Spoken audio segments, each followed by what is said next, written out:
It's lights out and away we go.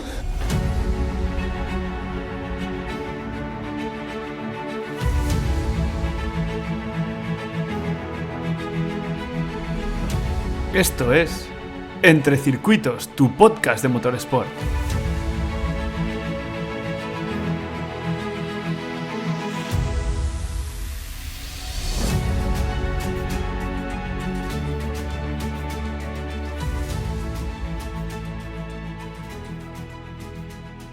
Buenas tardes y bienvenidos al podcast. Bueno, señor. Bueno, gracias por invitarnos en primer lugar y esperemos que sea interesante para los oyentes lo que podamos explicar. Muchas gracias, Íñigo. También encantado de estar aquí.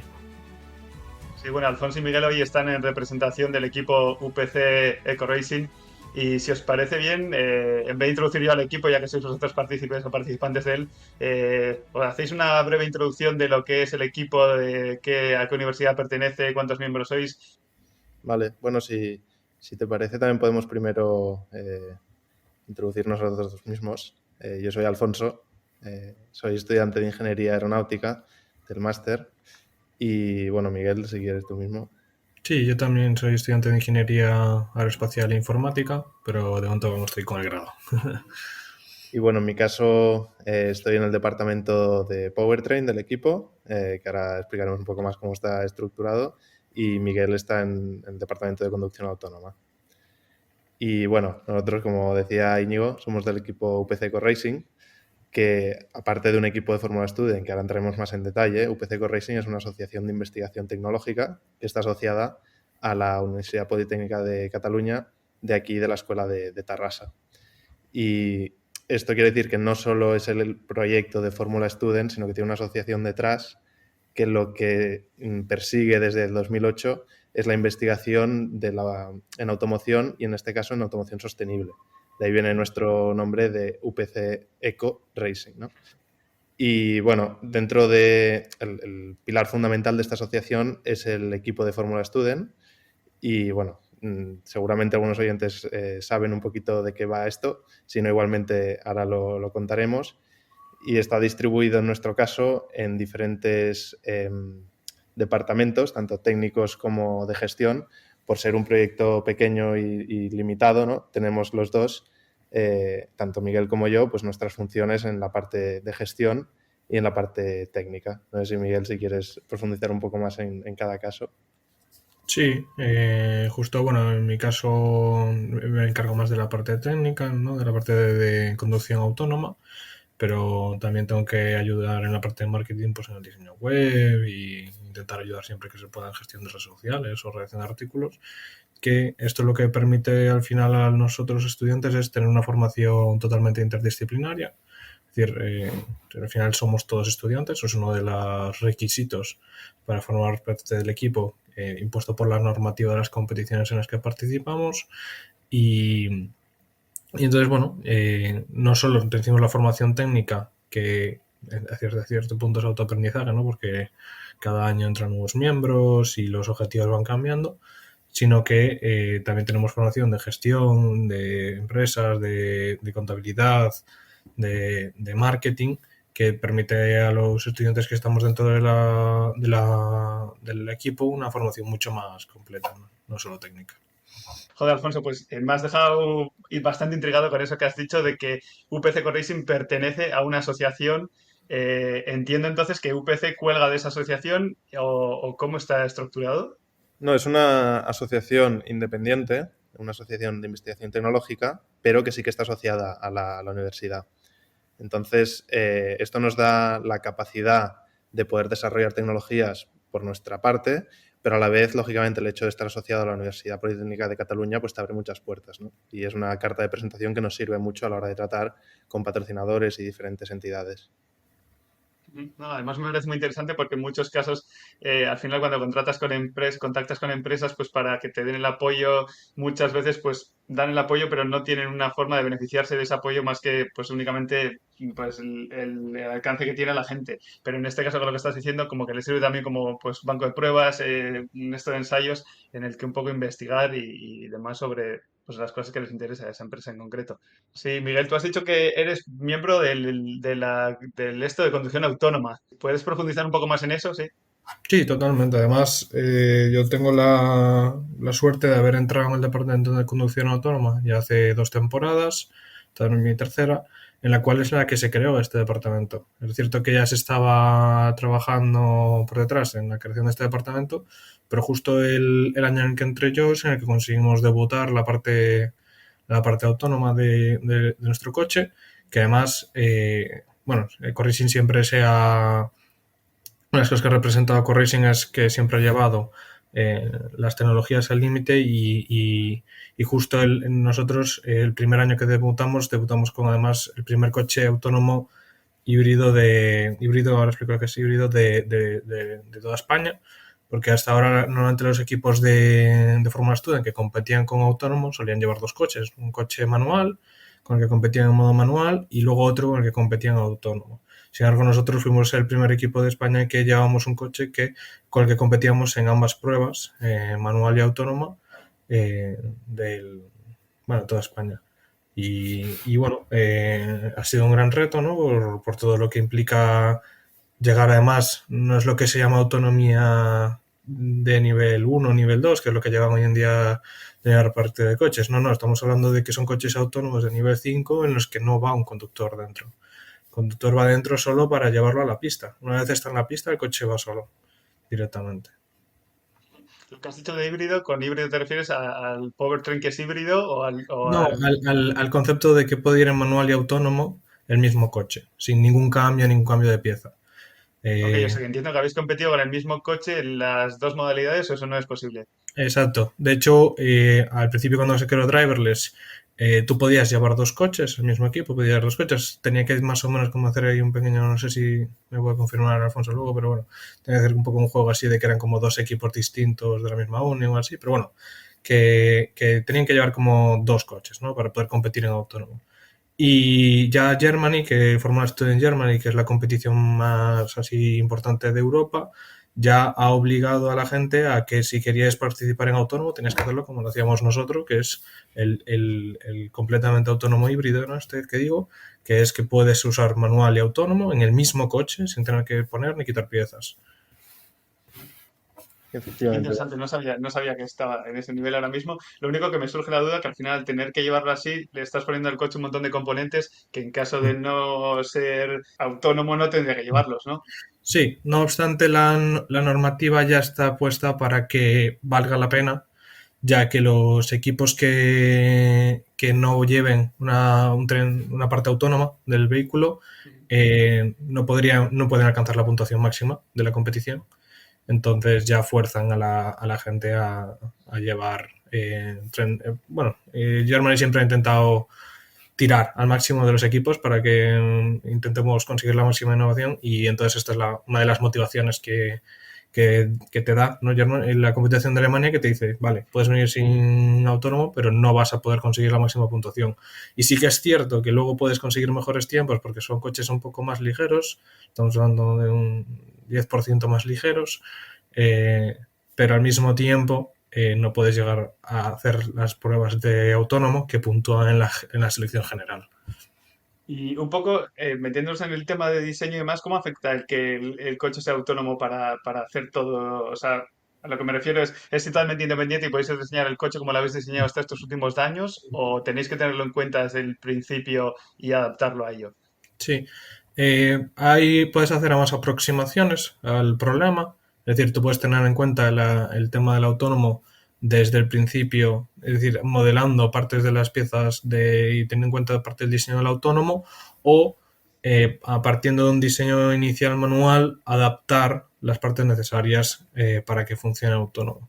En nuestro caso, en la primera iteración que tuvimos, teníamos que adaptar nuestro manual autónomo, poniendo pues unas piezas, ¿no? Que actúen sobre los pedales o bueno, colocando nuevas piezas en el coche que era un poco más como un kit, ¿no? De autónomo, que tú cogías un coche que es totalmente manual, le ponías el kit de autónomo y el kit de autónomo aprendía a manejar tu coche. Hay otros equipos que ya lo tienen más desde base Y se nota ya en el propio diseño del monocasco o de los alerones o tal, que tienen en cuenta que ahí irán cámaras o irán sensores.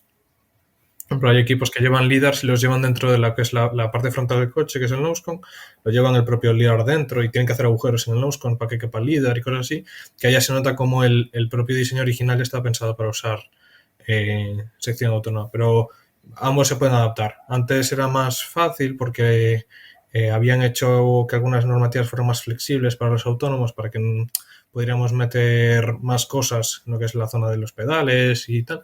Ahora ya sí que lo han hecho para que sean igual que los manuales, entonces sí que lo tienes que tener mucho más en cuenta desde antes, todas las piezas que vas a necesitar para actuar en las diferentes partes del coche.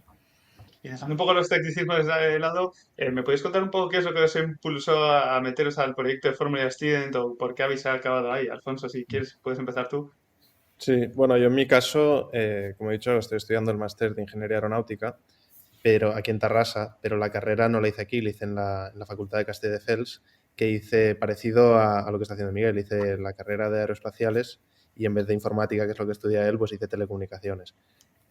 Y siempre, aunque estas carreras no tengan una vinculación directa, aunque sí que por la vía de aeroespaciales siempre hay mucho enlace, ya hemos visto en otros episodios anteriores, ¿no?, de ingenieros aeronáuticos que se dedican al mundo del motorsport, siempre me ha gustado mucho y me ha traído el mundo del motorsport.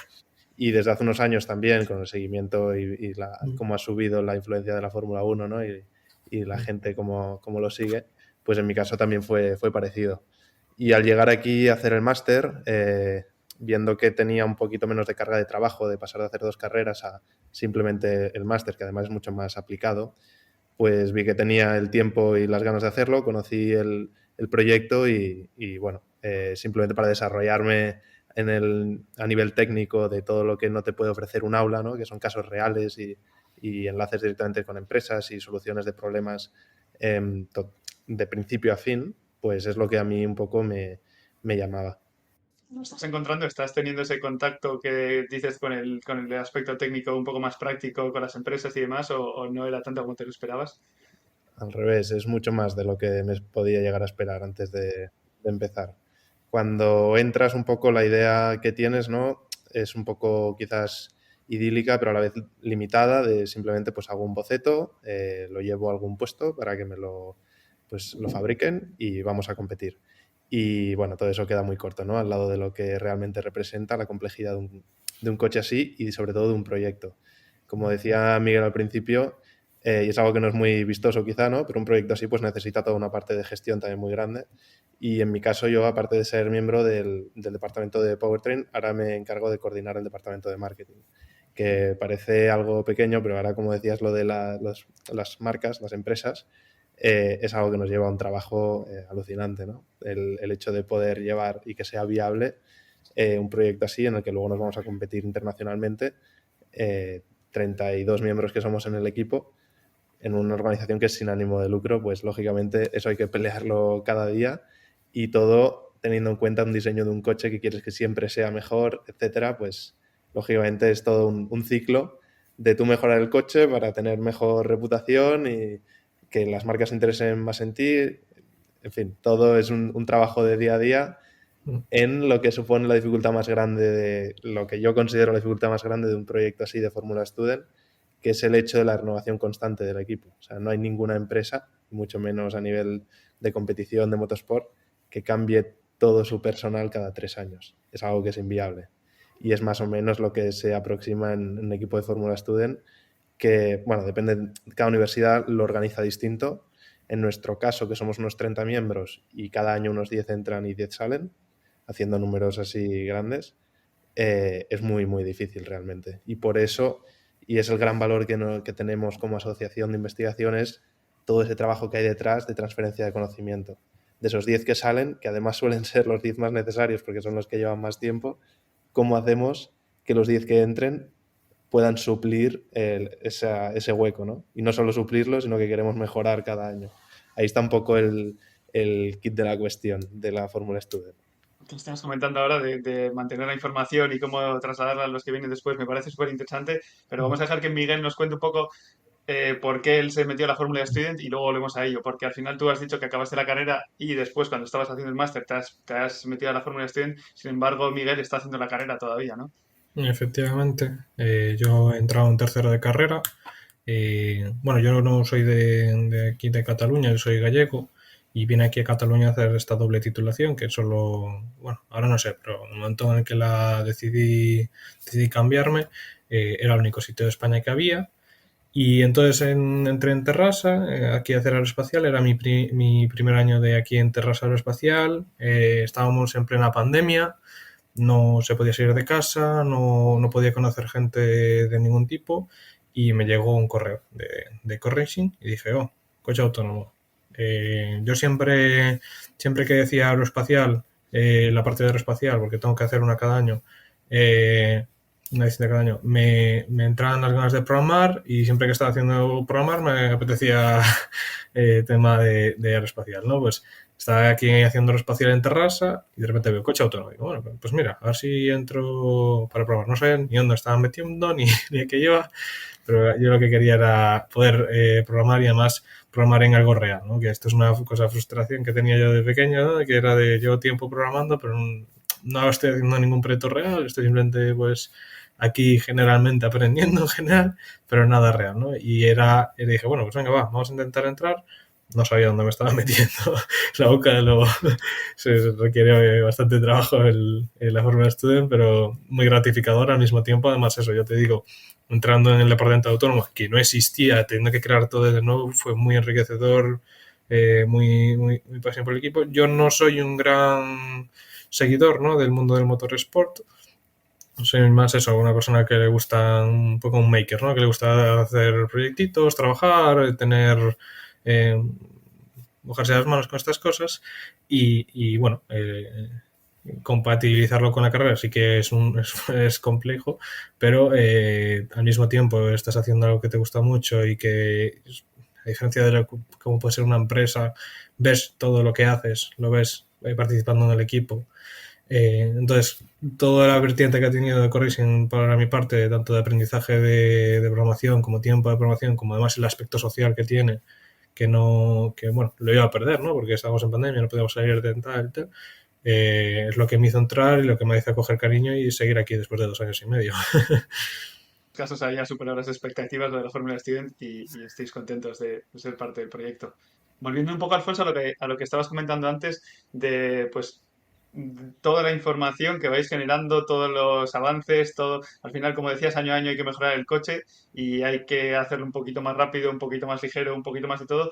¿Cómo hacéis para que toda esa información que vais acumulando se guarde, se archive, le llegue a los siguientes? ¿Tenéis algún tipo de metodología en el equipo o cómo lo hacéis? Sí, nosotros, bueno, tenemos ciertos pilares que intentamos cumplir a rajatabla para que esto sea lo más fácil dentro de lo difícil que es posible. Y en nuestro caso, lo primero es que antes de entrar al equipo recibes una formación por parte de veteranos, que quiere decir gente que estaba anteriormente en el equipo y que más o menos recientemente pues, ha dejado de estar. Y entonces esto ya te introducen un poco en el equipo, en las funciones que desarrollarás, etc. Ahí ya hay una gran parte de transferencia de conocimiento que decimos. Luego está la parte de documentación. Absolutamente todo lo que hacemos, desde diseños a métodos de fabricación, a test, etc., todo queda reportado en bases de datos propias que tenemos en el equipo para que posteriormente, y esto es nuestro día a día, pues vemos una parte, un sistema, al final el coche es muy complejo, ¿no? Que no hemos variado el último año y dices, ostras, ¿esto cómo se hizo? O esto, ¿por qué es así? Pues tú buscas sobre esa pieza y encuentras, pues, no solo uno, ojalá siempre fuera uno, sino 3, 4 y 5 reports sobre no solo esa pieza, sino su vida útil, el historial que tiene, por qué se hizo así, cómo era anteriormente, que igual también a veces cosas que se descartaron te da nuevas ideas para diseños del futuro, ¿no? Y esto es un poco sobre todo el día a día de cómo funcionamos para que esto se mantenga, que como decía antes, desde mi punto de vista es el reto más grande que tienen los equipos de Fórmula Student. Has comentado antes que sois 30 miembros en el equipo. ¿Lo mantenéis en 30 porque creéis que es un número adecuado o tenéis las inscripciones abiertas y ese es el número más o menos que se mueve año a año? Bueno, no es un número cerrado ni mucho menos, ¿eh? De hecho, de generación en generación a veces ha variado y ha subido un poco más o ha bajado. De hecho, al principio empezaron 8 personas y los primeros años ya te digo yo que no eran 30. Es un número que nosotros, bueno, como funcionamos a nivel de inscripciones, se abren diferentes periodos en un año, normalmente son 2, uno al principio y uno al final del año, para entrar a mitad o a final de temporada, aunque a veces varía según las necesidades del equipo. Y luego las formaciones que reciben los que pasan pues, las diferentes pruebas de acceso también se corresponden a las necesidades del equipo en ese momento. Bueno, el caso de Miguel, ¿no? Por ejemplo, es evidente. Quiero decir, no había un departamento de driverless, de conducción autónoma, y se creó, con lo cual hacía falta cierto perfil. Y lo mismo cada año. Luego también te encuentras diferentes dinámicas, ¿no? Pues que un año todo el mundo se quiere apuntar a aerodinámica. Y esto no lo puedes tú controlar. Depende también del momento que se vive, etcétera. Y que los perfiles que apliquen sean más o menos válidos para cada tipo de departamento. Por eso te decía que son números muy grandes, porque cada año varía y cada año hay algún departamento que dices, ostras, ¿esto cómo lo vamos a resolver, ¿no? Para el año que viene? Si parece que las piezas fundamentales dejan el equipo. Pero es el pan de cada día aquí. Sí, se me pregunto un poco más, se la ha respondido muy bien, pero lo que yo tenía en mente era, porque me ha parecido, bueno, en alguna universidad, algún equipo, como que al final tienen que limitar las plazas que hay, porque si aceptaran a todo el que quiere entrar, pues acabarían en vez de siendo 30, siendo 160 y es incontrolable. Entonces, un poco que lo capan en ese sentido. Sí, totalmente. O sea, hay equipos europeos que trabajan con 80 miembros o así, y otros como nuestros más pequeños que trabajamos con 30. Pero tampoco varían mucho más de ahí las cifras. O sea, hay cifras de 30 a 80 o tal. También depende de cómo lo gestionen. O sea, al final nosotros hacemos tenemos cierta ventaja al ser un equipo pequeño, pero no somos tan pequeños, porque tenemos suficiente gente para cualquier departamento y entonces no hay ningún problema. Y conseguimos cumplir los objetivos que nos planteamos por temporada con esta cantidad. Es una cantidad que al final calibras con el historial de años, es decir, vas poco a poco ajustando, y sí que es cierto que definimos un objetivo. Es decir, todas las campañas de formaciones y de nuevas incorporaciones que hacemos, fijamos un objetivo de cuántos nos interesaría que entraran en cada departamento, y la dureza también de las pruebas, bueno, que tenemos con los nuevos miembros es proporcional a esto, no solo con la formación que tienen, sino con la proyección que tienen dentro del equipo y la cantidad de gente que hay en el departamento. Por eso Pero otros equipos como, bueno, no voy a poner nombres porque no soy muy bueno con los nombres, pero sé que tienen 80 miembros o así, porque, por ejemplo, todo lo que es la parte de gestión que comentaba antes Alfonso, en vez de como que se fue a una tarea compartida con los entre comillas ingenieros, es dedicado pues a gente que hace empresa o que hace marketing o hace diseño, y solo se encargan de esa parte y no se encargan de ninguna parte del coche. Entonces, en ese sentido, pues puedes escalar más y tener equipos más grandes, pero al mismo tiempo tienes una desconexión entre los departamentos y el conocimiento cruzado es inferior, y al mismo tiempo pues generas un poco de ineficiencia, ¿no?, entre el equipo, al tener que andar informando a la gente de marketing de lo que se hace en el coche y viceversa. Entonces, bueno, al final es como lo tengas diseñado el equipo, pues vas calibrando tú la cantidad de gente que tienes. En nuestro caso, el punto perfecto siempre está entre los 30 y 40 miembros, que es lo que andamos rondando a lo largo del año. Si habéis dicho que soléis ir a competiciones europeas, ¿viajáis todos los miembros a las competiciones o es un grupo más pequeño? Sí, viajamos todos los miembros a todas las competiciones que va el equipo. Y esto es otro condicionante a ese número de miembros, ¿no? Porque otra cosa que podrías intentar, un poco como comentaba ahora Miguel, es exteriorizar ciertas tareas, y pues si alguien está interesado en la parte de marketing o de empresa o de lo que fuese, ponerle una tarea muy concreta a esa persona y que luego realmente no te fuera útil en una competición. Entonces, un poco también en ese sentido tenemos que cubrir los gastos de todos los miembros a todas las competiciones que viajamos, y eso es otro limitante que tenemos, ¿no?, a nivel de presupuesto, para tener en cuenta a la hora de dimensionar el equipo. ¿Qué relación tiene el presupuesto o el tamaño del presupuesto con los resultados que se consigue luego en la competición? ¿Están unidos directamente o no tanto? Hombre, están unidos, desde luego, y cualquier otra cosa sería mentir, pero luego ves muchos equipos con presupuestos dispares y con resultados quizás equivalentes, y al revés, con presupuestos muy parecidos y resultados que no tienen nada que ver. Sí que es verdad que si haces también, como antes, ¿no?, números grandes, lógicamente en universidades y en países donde tienen mucha más pegada la fórmula Student y las marcas mucho más interés y por lo tanto su capacidad económica y demás es mayor, los resultados suelen tender a ser también más grandes, lógicamente. Pueden permitirse tecnologías más avanzadas, métodos de fabricación mejores, test en instalaciones más adecuadas, etcétera. Pero nuestra posición, que lógicamente no es de las más, en este punto, pues ventajosas en el panorama europeo, ni mucho menos es de las que nos podemos quejar. Quiero decir, tenemos muchísima suerte con el apoyo que recibimos de las marcas que nos apoyan, empezando por Cupra, que es nuestro patrocinador principal y que nos da un soporte pues vital para nosotros, y luego también de las entidades como nuestra escuela, que lo mismo. Aunque quizás no puede ser equivalente el soporte económico que tiene una universidad alemana, sí que todo lo que las oportunidades que nos brinda y, como decía antes, la carta de presentación que supone la Universidad Politécnica de Cataluña para nosotros no es ni mucho menos una excusa para no tener resultados como creemos que intentamos siempre cada temporada, ¿no?, conseguir. Uniendo a esto que estabas diciendo, que al final las empresas se benefician, os beneficiáis vosotros del dinero que está, como por ejemplo Cupra y demás. Una duda que me surge es, cuando hay colaboración entre el equipo y las empresas, ¿esta colaboración de alguna manera acaba cerrándose con los miembros del equipo yendo a trabajar a esas empresas o no se da tanto esta casuística?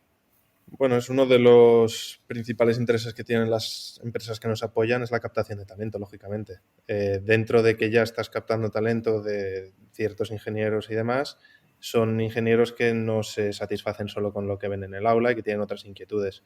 Y luego cada vez más hay este interés y las empresas ven, ¿no?, pues, que realmente los ingenieros que estamos en la Fórmula Student y en proyectos equivalentes tenemos algo distinto a los que no. O bueno, así nos lo transmiten ellas, ¿no?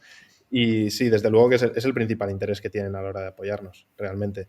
Luego también, lógicamente, está asociarse pues, con un proyecto joven como el nuestro, que apuesta por la sostenibilidad, por tecnologías avanzadas, etcétera. Pero sí, sí, sin duda que las empresas que nos apoyan, uno de los principales intereses es que en un futuro parte de los miembros que les interesen pues puedan acabar ahí y establecer este vínculo entre la empresa y el equipo.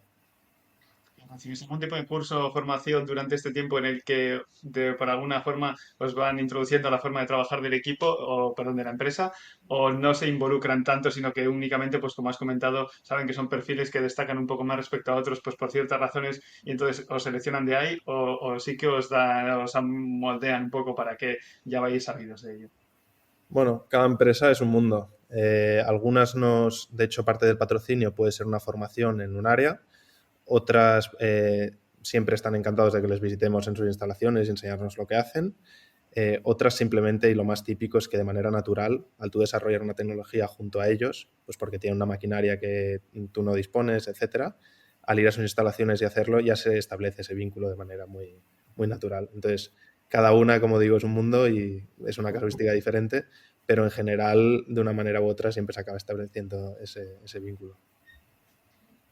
Bueno, no sé si queréis aprovechar antes de que pasemos otra vez a aspectos más técnicos del coche a comentar algo sobre alguno de los sponsors.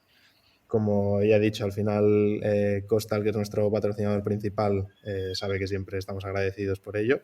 Y luego Costal, que es nuestro otro patrocinador de honor, pero luego todos y cada uno de ellos son imprescindibles. O sea, nosotros, y es algo que a veces se ve en Fórmula Student, ¿no? El patrocinador residual que igual lleva ahí 5 años y nadie sabe quién es. Esto en nuestro equipo no pasa. Todas las marcas que aparecen en todo nuestro material, todas y cada una son vitales para que exista este proyecto de la manera en que lo hace.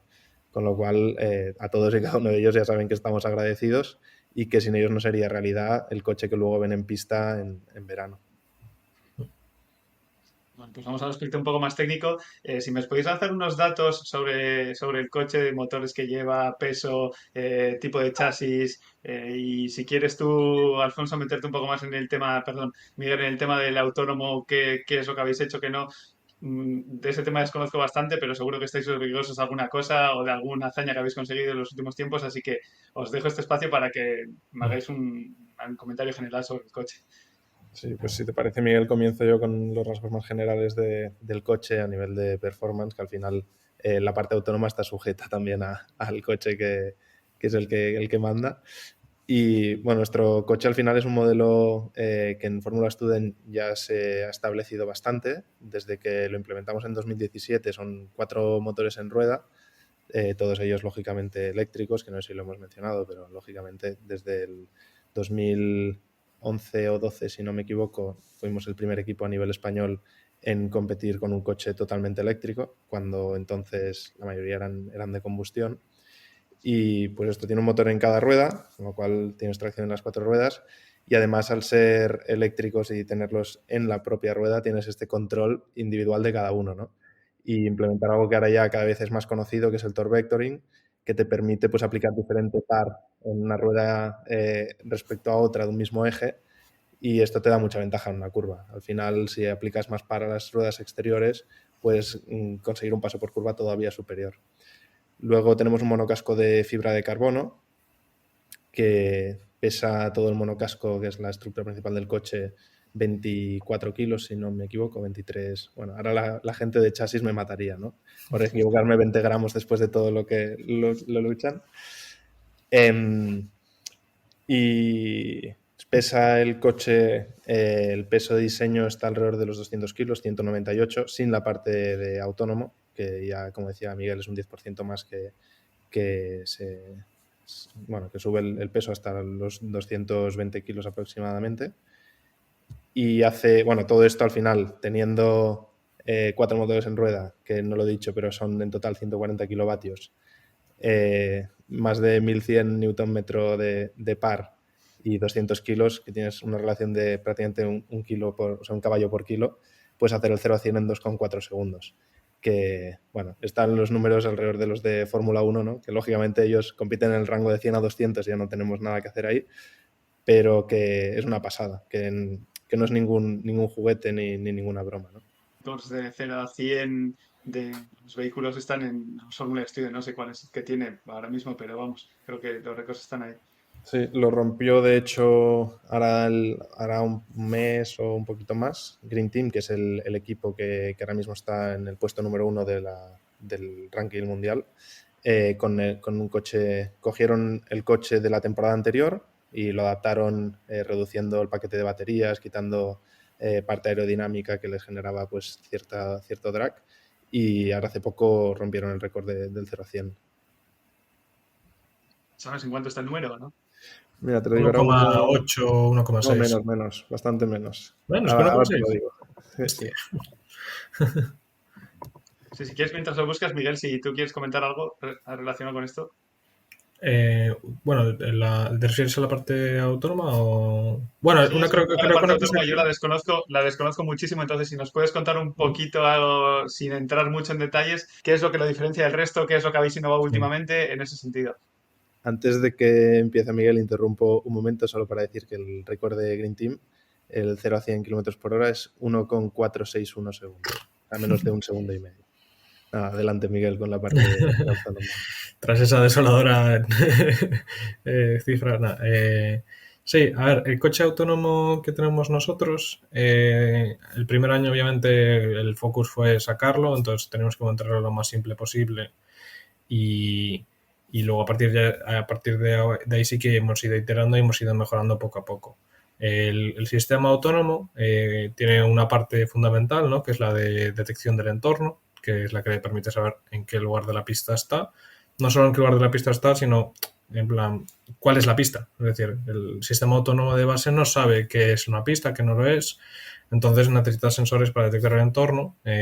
Aquí es donde nosotros hemos tomado una decisión relativamente arriesgada, pero al mismo tiempo que queríamos forzar al máximo qué era lo que se podía llegar a hacer con esto.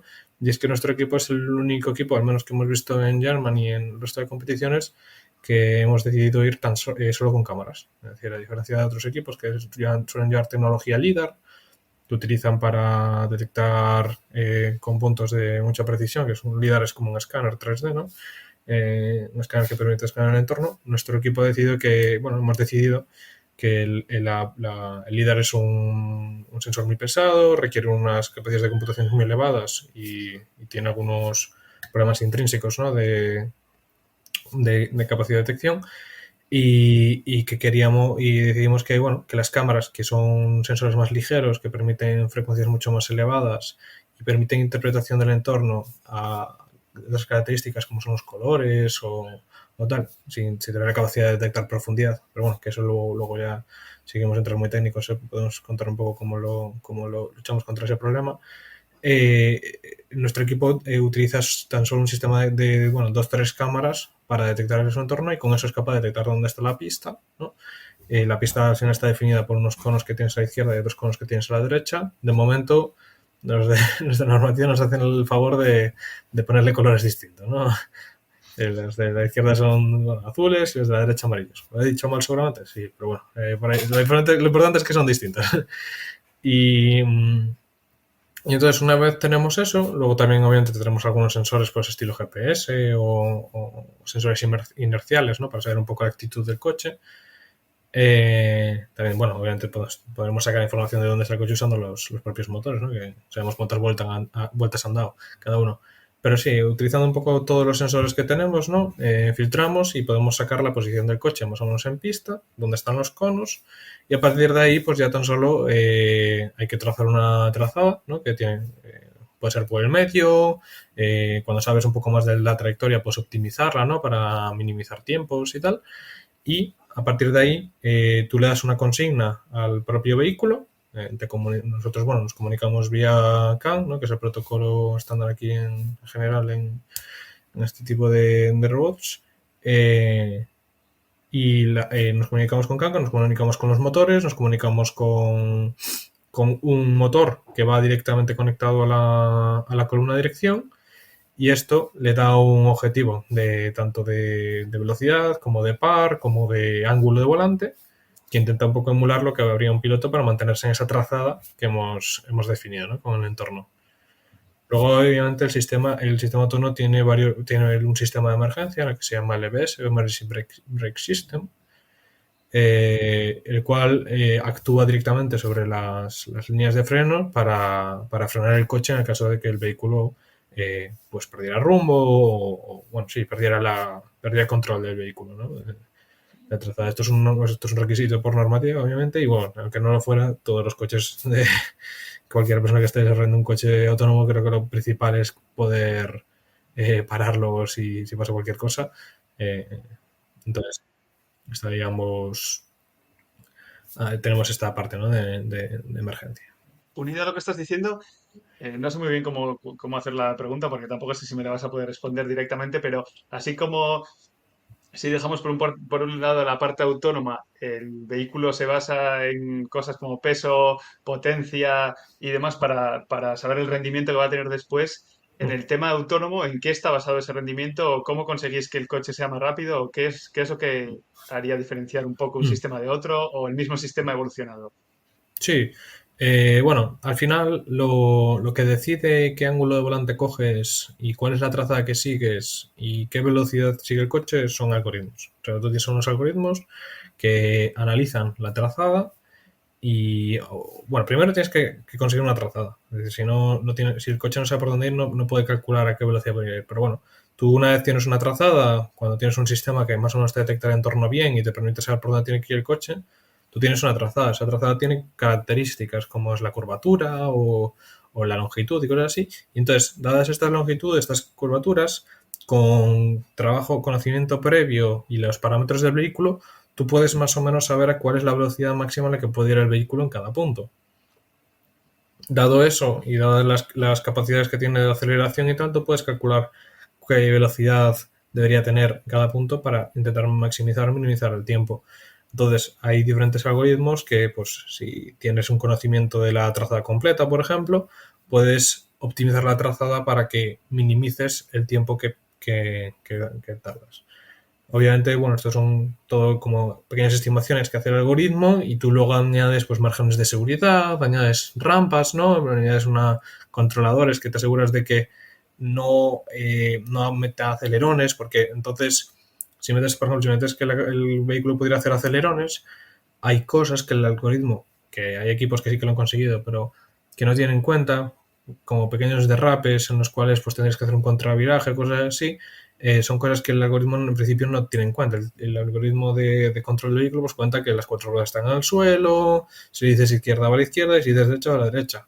Pero claro, cuando estás en un derrape y cosas así, entonces por eso hay que hacer pequeñas limitaciones, ¿no? de la actuación del vehículo. Entonces, estas limitaciones, según eres capaz de controlar mejor, el vehículo es capaz de comunicarse mejor, responder mejor a lo que le estás pidiendo, entonces ahí es donde empiezas a conseguir mejores tiempos, ¿no? Porque empiezas a conseguir que el coche se pueda arriesgar más, juntarse más a las curvas, pegarse más a las curvas, ser más agresivo en la conducción, como haría un piloto, ¿no? Tener más cuidado, ser eh, asumir más riesgos, ¿no? Pero al cambio de mejorar los tiempos, y entonces ahí es cuando empiezas a tener coches que, bueno, sacan tiempos que asustan, ¿no? Como el famoso equipo de MZ que hizo, hace un par de años subió un post, ¿no? De cómo su vehículo autónomo de media tenía mejor tiempo que su piloto, que además creo que MZ utiliza pilotos profesionales. El sistema va aprendiendo igual que un piloto a medida que va haciendo vueltas. Por ejemplo, el Endurance, cada vuelta la va consiguiendo haciendo más rápido, o eso ya tendríais que modificar el algoritmo para que fuera capaz de hacer eso. Sí, efectivamente, el Endurance no es una prueba que se haga en el autónomo. El autónomo, a diferencia de Endurance, tiene otra prueba que es el Track Drive, ¿vale? Que es el equivalente al auto X autocross manual, ¿vale? El autocross de driverless es solo una vuelta, el Track Drive es el autocross 10 vueltas, ¿vale?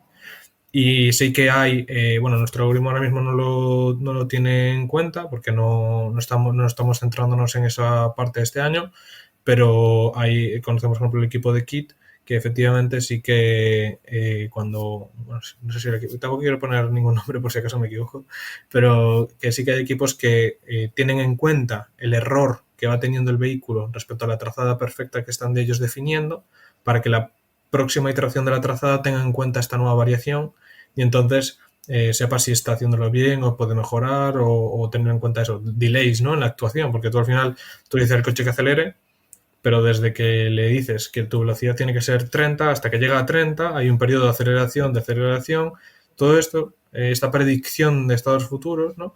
Se tiene que tener en cuenta, sí. Y De hay hecho, equipos que van teniendo en cuenta las vueltas anteriores para ir poco a poco en cada vuelta mejorándola. una curiosidad sobre esto que explica Miguel. Recuerdo en la competición en Alemania, antes de los runs que tienes para ciertas pruebas dinámicas, te dejan hacer un track walk y conocer la pista. Y es algo muy distinto, ¿no? A otras categorías de motorsport, tanto en modo manual como en modo autónomo, tu primera vuelta ya vale y ya cuenta. Y no tienes muchas más. Según la prueba varía, pero es algo muy distinto. No tienes una sesión de entrenamientos, luego una puesta a punto, etcétera. Tú tienes una zona de test, pero luego todos los inputs que tienes de la pista en la que vas a correr son los que tú tengas con tus ojos al caminar por ahí durante 35 minutos o 40 minutos que te dejan por la mañana. Y una de las cosas que la competición este año estaba muy encima eran que en las pruebas, sobre todo las de autónomo, nadie grabara la pista, porque entonces tú ya podías entrenar esos algoritmos. Y a pesar de ello, y no pondremos lógicamente el dedo sobre ningún equipo, pero más de uno se le veía asomando alguna cámara o algún móvil con este fin, ¿no? de entrenar al algoritmo. Y al final, bueno, Miguel lo ha explicado perfecto, ¿no? Pero a mí me encanta cuando entré al equipo y me explicaron como para dummies el sistema autónomo, que era pues emular un piloto, ¿no? Desde la percepción, que es la vista del piloto, luego está un ordenador que piensa esa trazada que explicaba Miguel y que la calcula con ese algoritmo, y por último los actuadores, que actúan pues en el volante, en los frenos si es necesario, etcétera, como lo mismo que haría un piloto. Y una de las cosas que haría un piloto en la segunda vuelta es ver qué ha pasado en la primera, ¿no? Y dónde puede mejorar.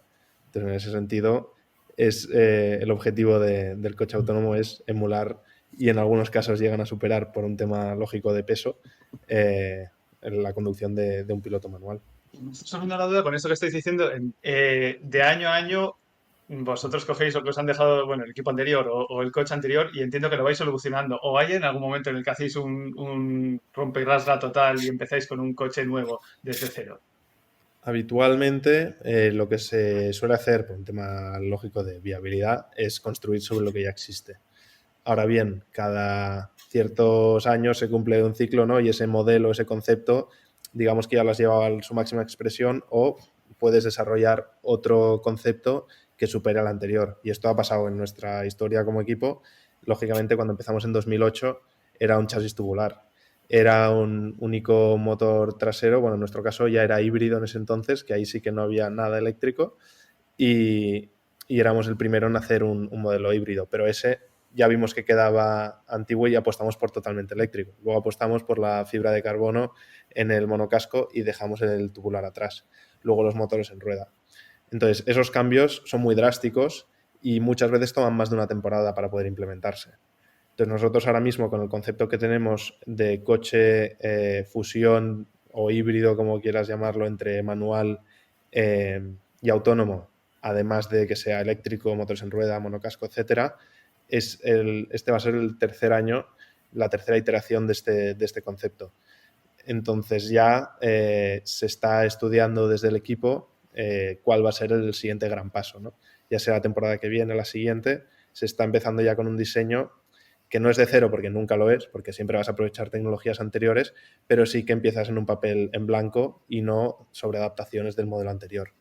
A todo esto siempre está la dificultad añadida de la normativa, ¿no? Que es cambiante. La Fórmula Student, aparte de ser muy exigente por un tema de seguridad, lógicamente, hay más de 1000 universidades compitiendo, no puedes permitirte ciertos accidentes, aunque a veces son inevitables.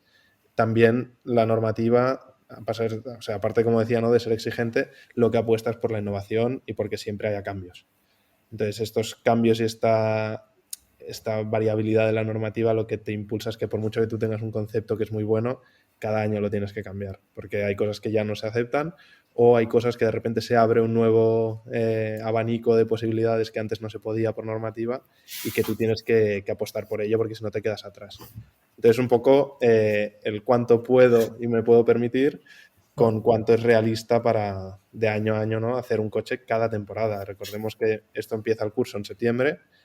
Tú tienes que hacer todo un diseño, toda una fabricación, todo un test para en julio estar compitiendo. Tú, cuando esto lo hablamos con compañías que nos apoyan del sector de la automoción, dicen, estáis un poco locos porque nosotros nos toma un lustro, literalmente, poder hacer el proceso que hacéis vosotros en apenas 6-7 meses, lógicamente con otros baremos, otras fiabilidades, etcétera. Es que ellos también usan tecnología que ya tenían de coches anteriores que rara vez hacen, como estamos diciendo, empezar desde cero. Y aún así tardan, sí, sí. Bueno, pues si os parece bien, y ya que el podcast está un poco centrado en el motorsport, pasamos un poco al tema del motorsport. Seguro que Alfonso está un poco más interesado que Miguel, pero bueno, ¿seguís el motorsport?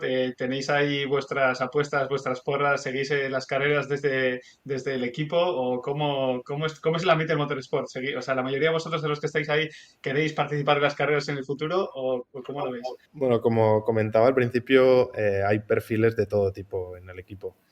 Y sorprendería, yo creo, que más hacia que la gente yo creo que espera que hay mucho más seguimiento e implicación en el motorsport de la que luego hay, es mucho más focalizado en ingeniería y desarrollo de tecnologías. Porque al final, aunque no seamos 300 personas, solo con 30 personas ya te da para focalizar mucho en un sistema cada uno.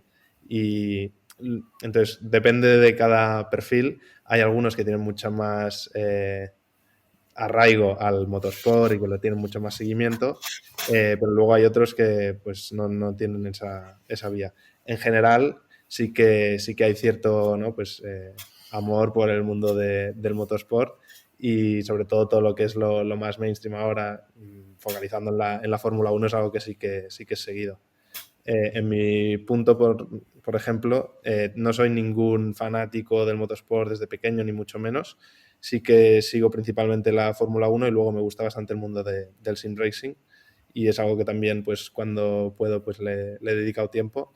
Pero esa es otra cosa que se añade, que cuando entras al equipo dejas de tener tiempo para el sim racing, dejas de tener tiempo para verte los entrenamientos libres del viernes de Fórmula 1 y dejas de tener tiempo para muchas cosas. Sí, no sé si quieres añadir algo en el sentido que, bueno, entiendo que tú no te tiran tanto los coches, pero que seguro que estás aprovechando esta oportunidad para después saltar al mercado laboral y que esta experiencia te cuente y te valore un montón, ¿no?